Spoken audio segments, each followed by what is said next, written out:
we're going to introduce you to a man in Ashland who's making a huge difference in the lives of our little four-legged friends. The program is called ARF, the Ashland Animal Rescue Fund. Take a look. ARF stands for Ashland Animal Rescue Fund. And my daughter came up with the ARF part of it. That's what dogs do. They bark, and she thought that worked. And I think it works great. ARF's been able to save several thousand animals over our short 6-year period. Our mission is to go out and rescue, or they're brought to us, most of the time brought to us.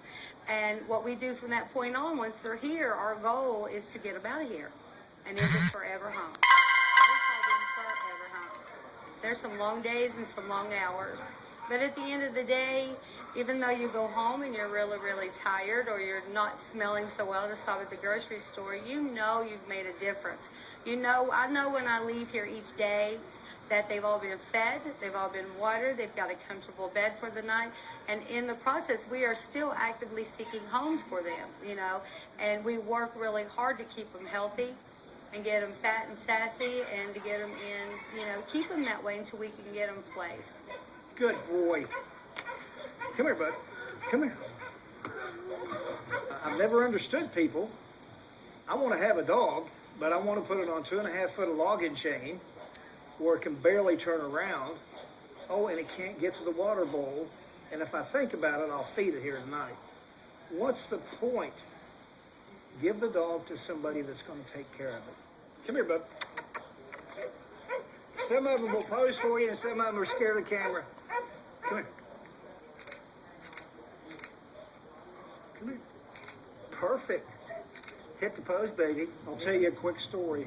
One of the volunteers and I, several years ago, pulled 5 or 6 dogs out of South Point.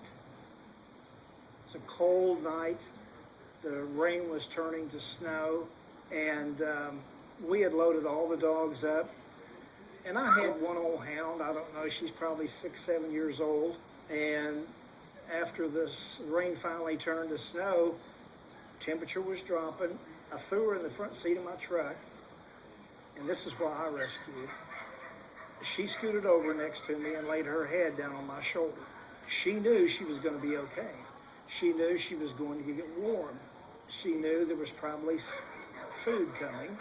She didn't have to worry she was going to freeze to death.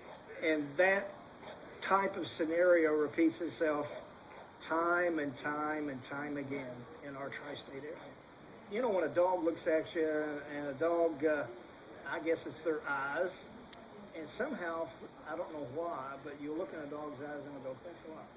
It just gives me a great satisfaction knowing that they're being taken care of.